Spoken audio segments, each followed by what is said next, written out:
नमस्कार, स्वागत है आपका एमपी तक पर। मैं हूं रवीश पाल सिंह। इंदौर में भारतीय जनता पार्टी के पार्षद कमलेश कालरा और जीतू यादव का विवाद जो है वो अब दिन ब दिन बढ़ता जा रहा है। लेकिन इस बीच एक बड़ी खबर निकल के सामने आ रही है कि जीतू यादव को भले ही भारतीय जनता पार्टी ने 6 साल के लिए पार्टी से निष्कासित कर दिया हो, लेकिन इससे उनके पार्षद ना बने रहने के आसार जो है वो खत्म नहीं हो जाते। यानी पार्षदी नहीं छीन पाएगी जीतू यादव की, भले ही वो पार्टी में नहीं है, भले ही वो एमआईसी के अब सदस्य नहीं है, क्योंकि उन्हें एमआईसी से भी जो है मेयर पुष्यमित्र भार्गव ने निकाल दिया है। लेकिन इससे उनकी पार्षदी पे कोई असर नहीं पड़ेगा। यानी जीतू यादव भले ही इस मामले के आरोपी हों, लेकिन पार्षद वो बने रहेंगे। इस पूरे मामले में जो आरोपी हैं उन्होंने एसआईटी की पूछताछ में जो बातें कही हैं उसके बाद ये कहा जा रहा है कि शायद जीतू यादव की पार्षदी अब बच जाए।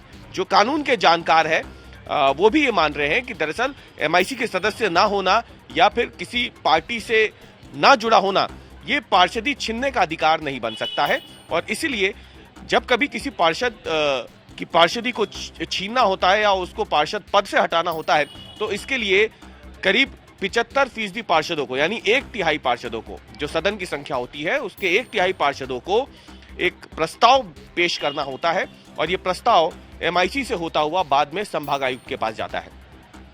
संभागायुक्त इस पर अंतिम फैसला लेते हैं कि प्रस्ताव को उन्हें पास करना है या फिर उस प्रस्ताव को वापस लौटा देना है। दूसरी तरफ एसआईटी लगातार आरोपियों से पूछताछ भी कर रही है और एसआईटी की पूछताछ में 2 बातें प्रमुख रूप से निकल के सामने आई हैं। आरोपियों ने एसआईटी को बताया है कि उन्होंने कमलेश कालरा के घर पे जाकर के उत्पात मचाया था, बवाल किया था, हमला भी किया था। लेकिन ये सब जीतू यादव के कहने पे नहीं, बल्कि जीतू यादव के चचेरे भाई अभिलाष के कहने पे किया था। एसआईटी को यह बयान आरोपियों ने दिया है। आरोपियों ने यह भी स्वीकार किया है कि उन्होंने न केवल घर में घुसकर हमला किया था, बल्कि कमलेश कालरा के नाबालिग बेटे के साथ जो कृत्य उन्होंने किया वो भी उनकी तरफ से ही कारित किया गया है। इन्हीं में से एक आरोपियों ने यह भी स्वीकार किया है एसआईटी की पूछताछ में कि उसके हाथ में, उसके पास उस समय चाकू भी था, हालांकि उसका इस्तेमाल उसने घटना के समय नहीं किया। आपको बता दें कि कमलेश कालरा और जीतू यादव का ये जो विवाद है ये इंदौर से निकल के दिल्ली तक पहुंच गया। दिल्ली में भी संगठन से जुड़े हुए बड़े लोगों को इसकी जानकारी दी गई। दूसरी तरफ मध्य प्रदेश के मुख्यमंत्री डॉक्टर मोहन यादव ने भी इस घटना पर संज्ञान लेते हुए आरोपियों के खिलाफ कड़ी कार्रवाई करने के निर्देश दिए थे। और माना जाता है कि मुख्यमंत्री डॉक्टर मोहन यादव के हस्तक्षेप के बाद ही जब पुलिस को निर्देश मिले कार्रवाई करने के, तो उसके बाद पुलिस ने एक्शन में आते हुए जीतू यादव के कई सहयोगियों को गिरफ्तार किया, उनके कई ठिकानों को नेस्तनाबूद भी किया गया।